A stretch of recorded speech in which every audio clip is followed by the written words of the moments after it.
लालची किसान। एक किसान अपने पत्नी के साथ एक गांव में रहता था।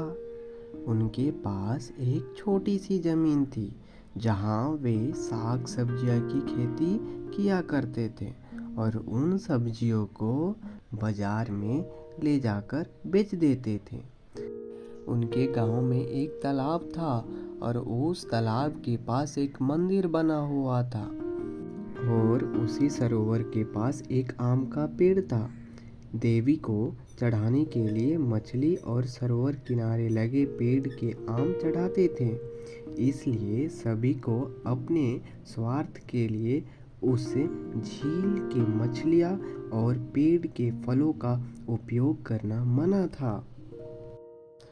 एक दिन किसान मंदिर को पार कर रहा था और उसने देखा कि पेड़ से बहुत सारे रसीले आम लटके हुए हैं। उसने चारों ओर देखा और पाया कि आसपास तो कोई नहीं था।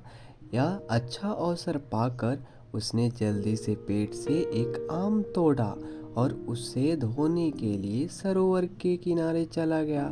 फिर वहां देखा सरोवर में बहुत सारी मछलियाँ। उसने देखा कि कई मछलियाँ तैर रही हैं। उत्साहित होकर किसान ने सरोवर से आधा दर्जन मछलियाँ पकड़कर खुशी खुशी घर वापस चला गया।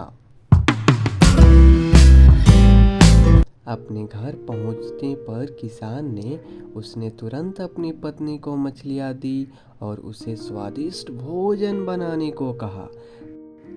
पत्नी ने मछली को बनाया और जैसे ही पहला टुकड़ा उसने मछली का खाया वह तुरंत बेहोश हो गई। जैसे ही वह बेहोश हुई पीछे से एक आवाज़ आई। आवाज़ ने किसान से कहा कि उसे उसके लालच की सज़ा मिल गई। किसान ने अपनी गलती के लिए माफ़ी मांगी और पत्नी को बचाने का अनुरोध किया। आवाज़ ने किसान को आदेश दिया कि मछली बनाने के लिए जो भी बर्तन इस्तेमाल हुए हैं उसे सरोवर में फेंक दे।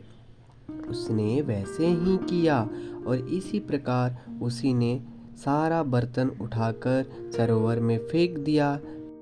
उसकी बेहोश हुई पत्नी उठ गई और किसान बहुत खुश हुआ।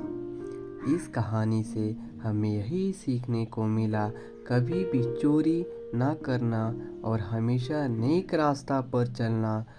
आप लोगों को ये कहानी कैसी लगी आप लोग कमेंट कर कर ज़रूर बताएं और अच्छी लगे तो लाइक शेयर और चैनल को सब्सक्राइब करना ना भूलें।